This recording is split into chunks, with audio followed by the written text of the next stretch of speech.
ওজন 51 কেজির কম নয়, ঠিক আছে। এদের একজনের সর্বোচ্চ ওজন কত হবে এই জিনিসটা আপনাকে বের করতে বলছে।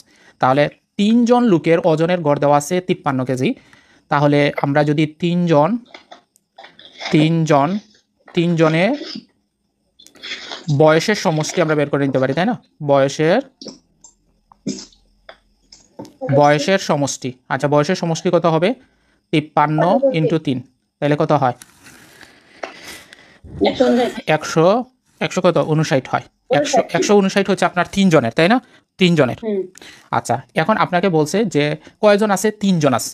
তাহলে 3 জনের ক্ষেত্রে আমরা ধরলাম এই একজন আছে, তারপরে ধরেন এখানে একজন আছে, আর এখানে একজন আছে। একজন তো সর্বোচ্চ হবে, তাই না?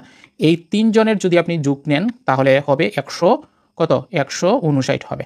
এটা হচ্ছে বিষয়, তাই না? এখন আমাদের কি কাজ করতে হবে দেখেন, 2 জনের 51 করে হবে, ওনার 51, ওনার কত? ওনারও 51।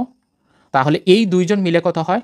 2 জনের সর্বনিম্ন যদি হয়, দেখেন 2 জনের, কারণ 51 নিচে তো আপনি আর আসতে পারবেন না, তাই না? তাই সর্বনিম্ন যদি আপনি 51 2 জনের ধরে ফেলেন তাহলে কত হয়? 51 + 51 মানে হচ্ছে কত? 102। তাহলে 3 নম্বর জন যিনি, তা বাকি সব হবে 3 নম্বর, তার মানে উনার সর্বোচ্চ হয়ে যাবে।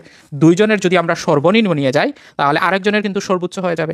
তাহলে আমরা কি করতে পারি? 159 থেকে 102 বাদ দিয়ে দিতে পারি। বাদ দিলে কত হবে? 57। তাহলে এটা হবে 57।